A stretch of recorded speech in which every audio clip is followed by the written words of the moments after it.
Olá, mulheres! Aqui é a pastora Evelyn e nós estamos lendo o livro Eu e a Minha Boca Grande, de Joyce Meyer.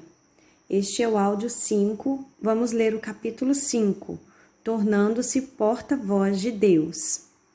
Assim será a palavra que sair da minha boca. Não voltará para mim vazia, mas fará o que me apraz e prosperará naquilo que a designei. Isaías 55:11. Os profetas eram porta-vozes de Deus. Eram chamados para falar a palavra de Deus ao povo. Situações, cidades, ossos secos, montanhas ou qualquer coisa que Deus ordenasse. Para cumprir o chamado de Deus, tinham que se submeter ao Senhor. A boca dos profetas tinha que ser de Deus. Aqueles que desejam ser usados por Deus precisam permitir que Ele lide com a sua boca e o que ela profere. Quase sempre, os que têm dons verbais também têm alguma fraqueza gigante na área da boca. Eu falo por experiência própria. Fale somente quando Deus falar por intermédio de você. Tendo, porém, diferentes dons, segundo a graça que nos foi dada, e segundo a proporção da fé. Romanos 12:6.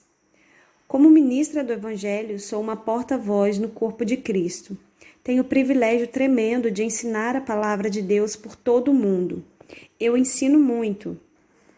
Em Romanos 12:6 e 7, o apóstolo Paulo escreveu em essência: se você é chamado para ensinar, entregue-se a fazê-lo. É o que tenho feito há muitos anos. Creio que Deus me disse que em tudo o que fizesse eu deveria, de alguma forma, fazer uso do dom do ensino que Ele me deu. Apesar do nosso ministério específico no corpo de Cristo, cada um de nós é porta-voz de Deus de alguma forma. Tanto faz se foi dado a você e a mim o dom de ensinar mundialmente ou a habilidade de testemunhar para nossos colegas. Deus quer usar a nossa boca. Um sábio me disse certa vez: Joyce, Deus tem dado a você o ouvido de muitos. Seja sensível e fale somente quando Deus falar por intermédio de você. Se você é um mestre da palavra de Deus, aconselho-a a fazer o mesmo. Aprenda a falar somente quando Deus falar por intermédio de você. Obviamente, isso requer treinamento intensivo do Espírito Santo. Se desejarmos que as palavras carreguem o poder de Deus, então nossa boca deve pertencer a Ele. Sua boca é a boca de Deus? Você realmente a entregou para o propósito de Deus? O coração de uma pessoa pode ficar endurecido por justificar seu comportamento.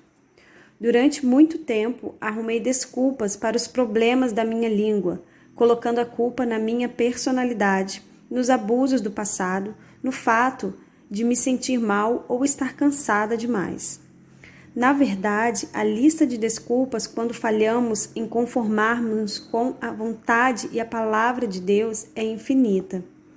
Finalmente, o Espírito Santo conseguiu minha atenção total para que eu começasse a me responsabilizar por minhas palavras. Sei que ainda tenho um longo caminho pela frente, mas sinto que tenho progredido muito, porque alcancei o nível do verdadeiro arrependimento.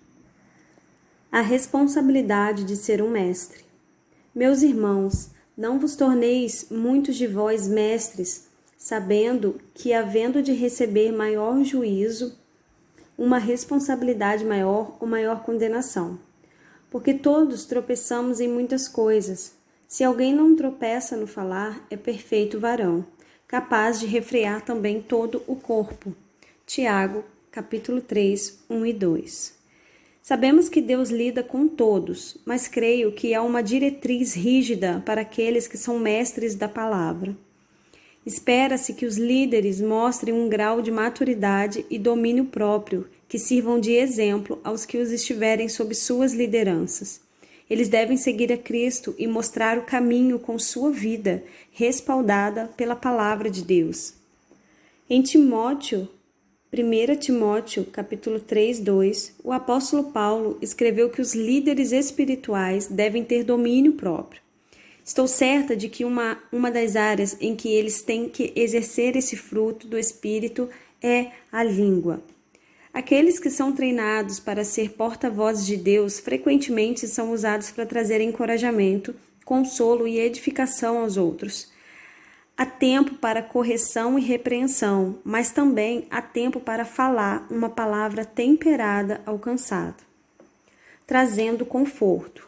O homem se alegra em dar resposta adequada, e a palavra, a seu tempo, quão boa é. Provérbios 15, 23. Como maçãs de ouro em salvas de prata, assim é a palavra dita a seu tempo. Provérbios 25, 11.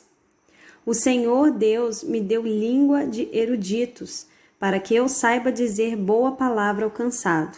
Ele me desperta todas as manhãs, desperta-me o ouvido para que eu ouça como os eruditos, como um que é ensinado.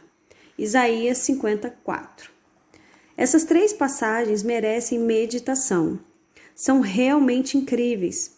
Que bênção tremenda é ser usada por Deus para animar os outros.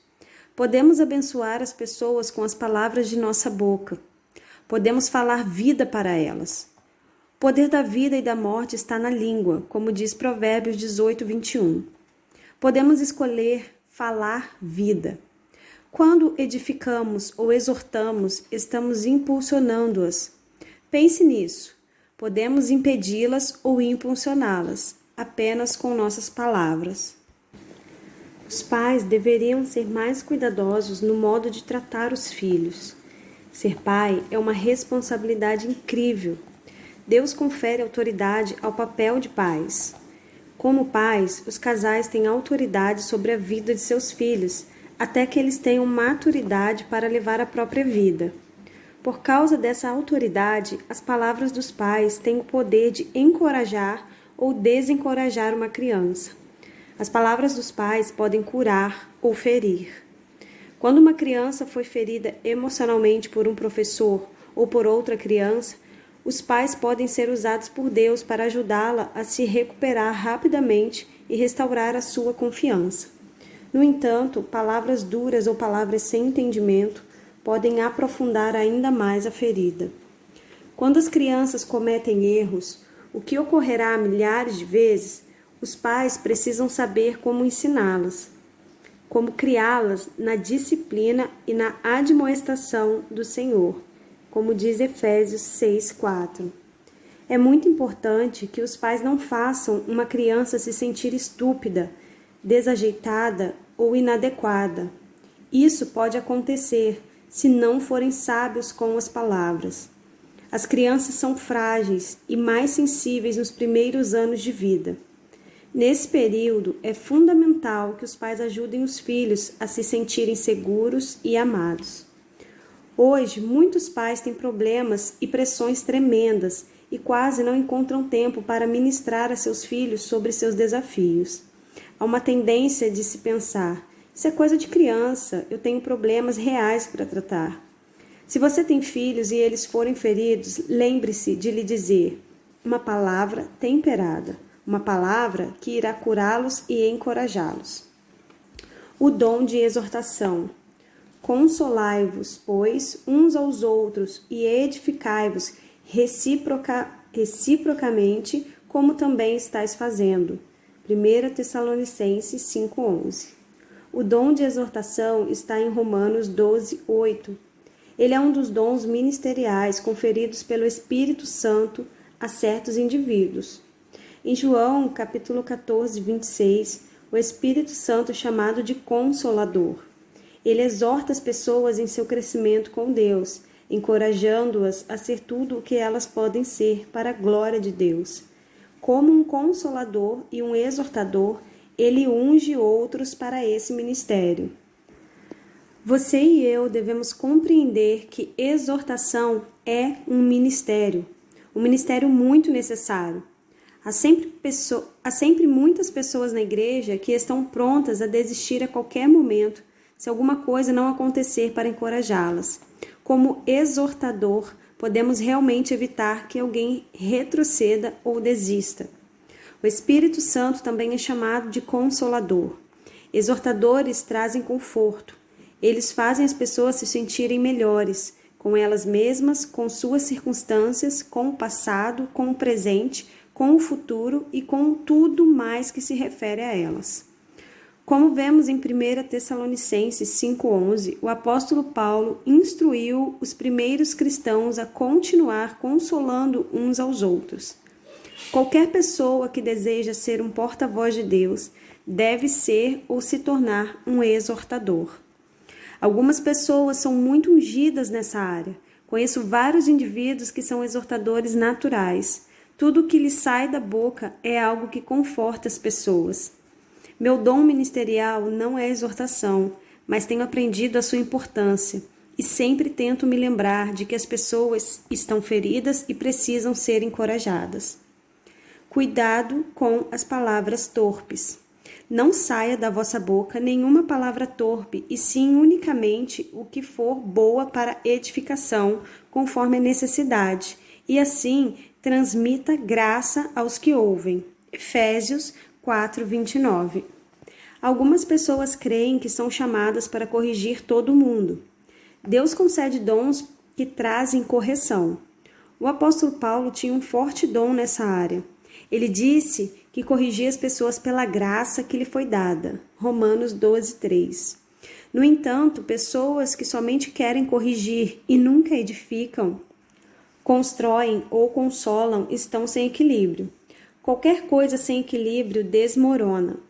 Deus deseja tocar a língua de mais pessoas e fazer delas seu porta-voz. Há muito a ser dito e há muitos que precisam ouvir. Encorajo você a permitir que Deus trate dessa área muito importante, que, de acordo com Isaías, sem o poder da limpeza de Deus, somos pessoas de lábios impuros. Isaías 6, versículo 5.